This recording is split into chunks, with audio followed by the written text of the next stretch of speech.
Hi hello ನಮಸ್ಕಾರ ಎಲ್ರಿಗೂ. ಇವತ್ತು ಶುಕ್ರವಾರ ಆಗಿರೋದ್ರಿಂದ ಬೆಳಗ್ಗೆ ಬೇಗ ಎದ್ದು ಮನೆ ಕೆಲಸ ಎಲ್ಲ ಮಾಡಿಕೊಂಡು ದೇವರಿಗೆ ಪೂಜೆ ಮಾಡಿ ಬೆಳಗ್ಗೆ ಪುಳಿಯೋಗರೆ ಮಾಡೋಣ ಅಂತ ಪೂಜೆಗಿಂತ ಮುಂಚೆಗೇ ಅನ್ನನ ನಾನು ಮಾಡಿಟ್ಟಿದ್ದೆ.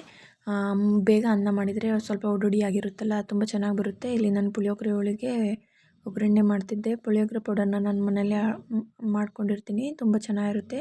ಕೆಮಿಕಲ್ ಏನೋ ಆ್ಯಡ್ ಮಾಡಿರೋದಲ್ಲ, ತುಂಬ ಚೆನ್ನಾಗಿರುತ್ತೆ. ಟೇಸ್ಟ್ ನೋಡಿದೆ ತುಂಬ ಚೆನ್ನಾಗಿ ಬಂದಿತ್ತು ಪುಳಿಯೋಗರೆ. ಫಸ್ಟು ನನ್ನ ಮಗನಿಗೆ ನಾನು ತಿಂಡಿನ ತಿನ್ನಿಸ್ಬಿಡ್ತೀನಿ. ನೆಕ್ಸ್ಟ್ ನಮ್ಮ ಮನೆಯವರು ನಾನು ಕೂತ್ಕೊಂಡು ತಿಂಡಿ ತಿಂದು ಅವರು ಡ್ಯೂಟಿಗೆ ಲೇಟ್ ಆಯಿತು ಅಂತ ಹೊರಟರು. ನನ್ನ ಮಗನ ಸ್ನಾನ ಮಾಡಿಸಿ ಮಲಗಿಸಿ ನೆಕ್ಸ್ಟ್ ಉಳ್ದಿದ್ದ ಮನೆ ಕೆಲಸ ಎಲ್ಲನೂ ಮಾಡಿಕೊಂಡೆ.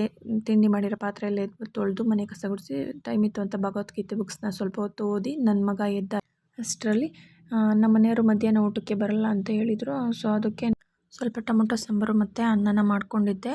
ಸಂಜೆ ನಾನು ಹಾಲು ತಂದು ಹಾಲು ಕಾಸಿ ರಾತ್ರಿ ಊಟಕ್ಕೆ ಆಮ್ಲೆಟ್ ಮಾಡಿದ್ದೆ. ಮಧ್ಯಾಹ್ನದ ಸಾಂಬಾರಿತ್ತು. Thank you for watching my video.